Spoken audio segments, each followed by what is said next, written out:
Ampere சொல்றாரு, உன்னால முடியல, ட்ரெஸ்ஸிங் ரூம் போயிடு, பவுலிங் போயிடுப்பா, பிளட் வாமிட் வேற எடுக்கிற, எதனா ஆயிட போகுதுப்பா அப்படின்னு சொல்றாரு. அதுக்கு அவர் என்ன தெரியுமா சொல்றாரு, நான் செஞ்சுரி அடிச்சு 2 வருஷம் ஆகுதுங்க, அதுவும் நான் இப்ப நான் வெளியே போயிட்டேன்னா என் டீம் தோத்துருங்க அப்படின்னு சொல்லிட்டு களத்துல நின்று இறங்கி விளையாடுறாரு. செத்தா கூட சாவுனே தவிர, ஆம்புலன்ஸ் வந்து என்ன தூக்கிட்டு போனாலும் போவனே தவிர நான் இந்த கிரவுண்ட் விட்டு வர மாட்டாங்க அப்படின்னு சொல்றாப்புல. நேரம் கண்டுபிடிச்சிருப்பீங்க அது யாருன்னு. இருந்தாலும் நான் கூறு சொல்றேன். 2011 வேர்ல்டு கப்போட தொடர் நாயகன், இங்கிலாந்தோட ஸ்பீடு பவுலர் ஸ்டூவர்ட் ஓவர 6 பாலுக்கு 6 சிக்ஸ் அடிச்ச ராட்சசங்க, நம்ம யுகங்களின் நாயகன் யுவராஜ் சிங்கை பத்தி தான் நான் சொல்றேன். இந்தியன் ஜெர்சி போட்டு விளையாடுறப்ப நம்ம 100 கோடி மக்களை ரெப்ரசென்ட் பண்றோம்னு சொல்லிட்டு விளையாடும் போது நான் உயிரே போனாலும் மயிரா போச்சுன்னு சொல்லி விளையாடி சின்சியரான பிளேயர் தாங்க யுவராஜ் சிங்.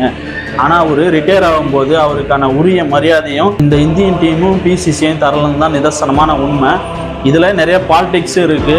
என்னடா கிரிக்கெட்ல என்னடா பாலிடிக்ஸ் அப்படின்னு மட்டும் கேட்காதீங்க. நம்ம சாப்பிட்ற சாப்பாட்டுல இருந்து, குடிக்கிற தண்ணியில இருந்து, சுவாசிக்கிற காத்துல இருந்து, போடுற துணியில இருந்து, படிக்கிற கல்வியில இருந்து எல்லாமே பாலிடிக்ஸ் தான்.